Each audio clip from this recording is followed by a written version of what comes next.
a month of using Mega Growth.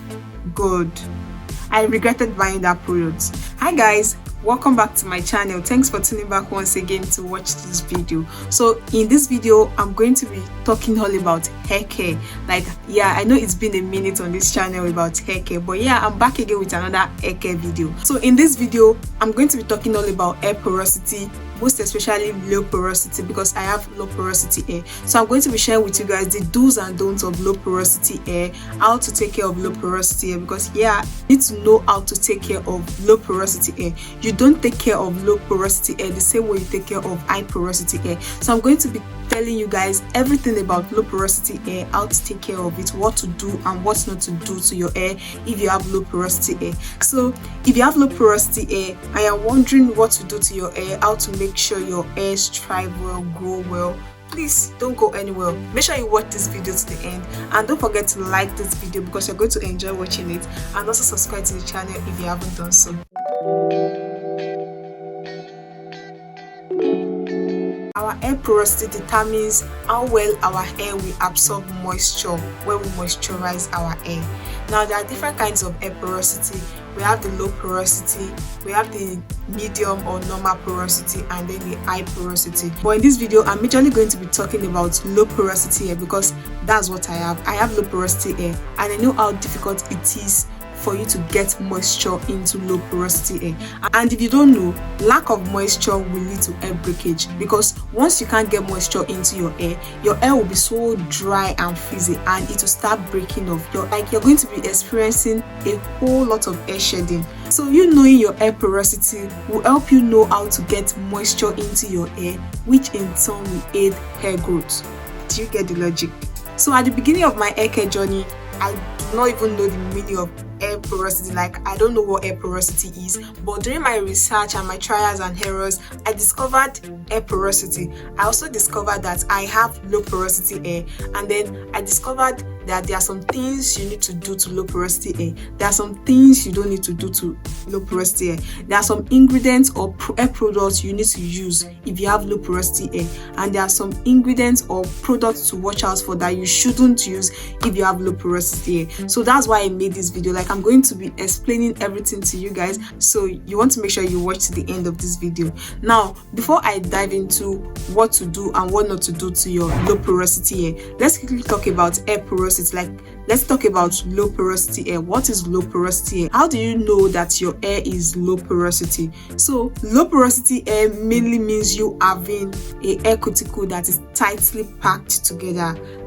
They are not loose, they are tightly packed together, and that is why it is difficult for you to get moisture into your hair, because they are tightly packed together. Now, although you having a tightly packed cuticles is a good thing, because once moisture enter into low porosity hair, it's going to be difficult for it to go out. Do you get?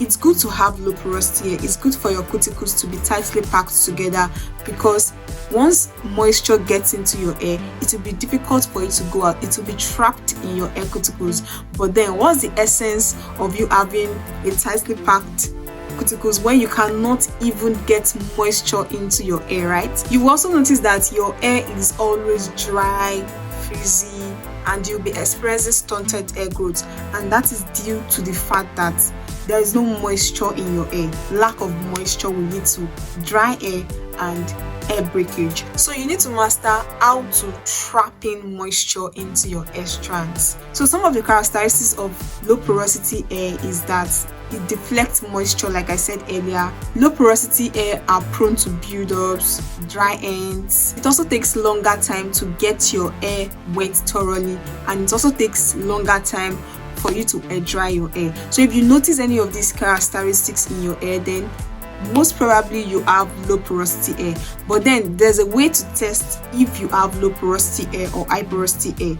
Let me know in the comment section if you want me to share with you guys the tests to know whether your hair is low porosity or high porosity, and I'm definitely going to make that video. That was how I got to know that I have low porosity hair. So if you want to know whether you have low porosity or high porosity hair, let me know in the comment section, and I'll definitely make a video teaching you guys how to test your hair whether it is low porosity or high porosity.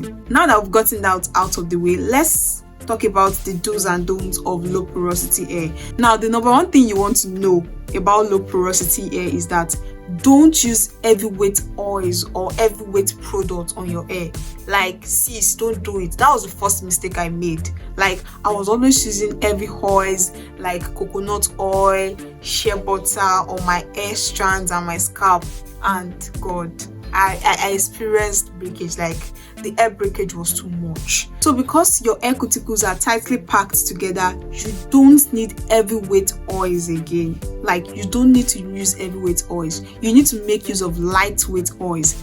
Lightweight oils like almond oil, sweet almond oil, jojoba oil, rosehip oil, sunflower oil. Those are the kind of oils you should use as a low porosity hair. Like, they will easily penetrate into your hair strands and do your hair some good. Instead of you getting heavyweight oils like coconut oils or castor oil that will not do your hair any good. Like, they are just going to sit on your hair. They won't penetrate into your hair strands or into your scalp to start working to stimulate hair growth. No, they'll just sit on top of your hair. So it's as if you're just wasting your time, your money, as in your resources you get.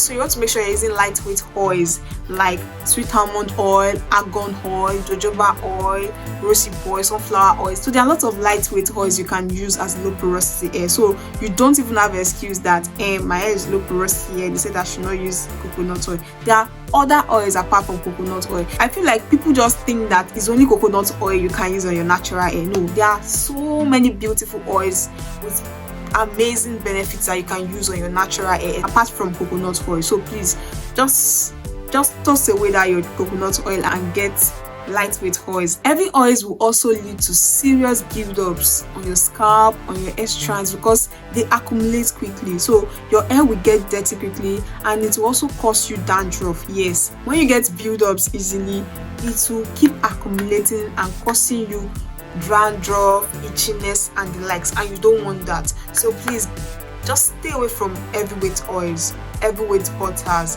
heavyweight products. Your hair don't need it. Low porosity hair don't need it. Another thing you want to make sure you're not doing is that don't use too much protein. Oh God, like, I can't stress this part enough. Like, I'm a living testimony of this, guys. Don't use too much protein on your low porosity hair. Now, let me tell you my story. When I started out my natural hair journey, now I didn't know much about natural hair, but I had some money and I wanted to just spend it on natural hair products. So I went to the market. Then Mega Growth was so common then, like it was raining then. So my vendor was just like, I should get this Mega Growth. So I get the Mega Growth leave-in conditioner and deep conditioner. God, and that was my mistake, guys. My hair cutting, hey God, like my hair was shedding, like serious shedding. Like after like a month of using Mega Growth, God, I regretted buying that product. Now, I'm not saying that Mega Growth is not good, but I'm saying that Mega Growth is not good for low porosity hair, especially if you are using it every day. Now, okay, agreed, deep conditioners are not every day, right? You can use your deep conditioner maybe once a week or once in 2 weeks, right? But I also got the leave-in conditioner, which I always apply on my hair almost every day or every 2 days. So my hair was shedding seriously, and this is because Mega Growth contains protein, like a whole lot of protein. I can't find the container right now, but if you look at the ingredient list of Mega Growth, both the leave-in conditioner and the deep conditioner, you see a whole lot of protein there. You see soybean, you see wheat, like you will see a whole lot of protein product there. Though they may not write protein, I'll try to leave picture of ingredients that serves as protein. Once you see these ingredients, just know that it's protein, like it is protein. I'll try to look pictures or try to write it on the screen for you guys to see. Like, these are the ingredients that Mega Growth contains, and me, I did not know. Like, I don't know that it's protein, and I don't know that I don't even know that my hair is low porosity hair, and I don't know that low porosity hair doesn't need protein. So when I was experiencing serious hair shedding, I started doing my research. Then I found out that low porosity hair do not need too much protein. I'm not saying you don't need protein at all, You need protein, but you don't need too much. High porosity hair can use a whole lot of protein. It won't affect their hair. But if low porosity hair should use too much protein, guys, no, that's the end of your hair. And that was why when rice water was raining, some people were complaining of hair shedding. Some people were complaining of serious hair shedding, while others were not complaining of hair shedding. They were even saying that they were experiencing serious or massive hair growth. That is because their hair porosity is different. So what will affect low porosity hair may not affect high porosity hair. And do you know that rice water is also protein? So once you start using rice water every day and you have low porosity hair, sis, you're gonna, like, your hair is gone. I'm also not saying that low porosity hair does not need protein. I'm just saying that low porosity hair is protein sensitive, and so when you add too much protein to your low porosity hair, like, sis, it's going to damage your hair. Like, you will experience serious hair shedding. Like, I experienced serious hair breakage that I was even like, God, are they doing me? You want to make sure you balance the two, like, not too much protein, but you also don't want to just erase protein totally. You can, like, do a protein treatment in like every 2 or 3 months, I don't know, depending on your hair type. But yeah, just like that. Another point is that don't skip it while deep conditioning. Like, you know, when you deep condition your hair, the essence of you deep conditioning your hair is to add moisture to your hair. So in order for that moisture to be able to penetrate into your hair strands, into your hair cuticles, you need heat. As a low porosity hair especially, you need heat. So using heat during your deep conditioning process will open your tightly packed cuticles.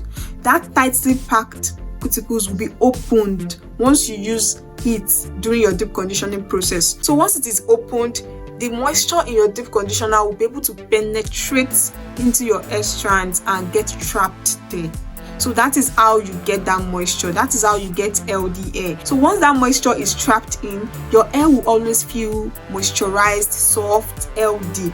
Now, I also don't use heat when deep conditioning before, but when I started using heat when deep conditioning, I noticed that my hair always feels very soft, easy to manage, moisturized, and it kind of looked healthy. Now, guys, there are different ways you can use heat when deep conditioning.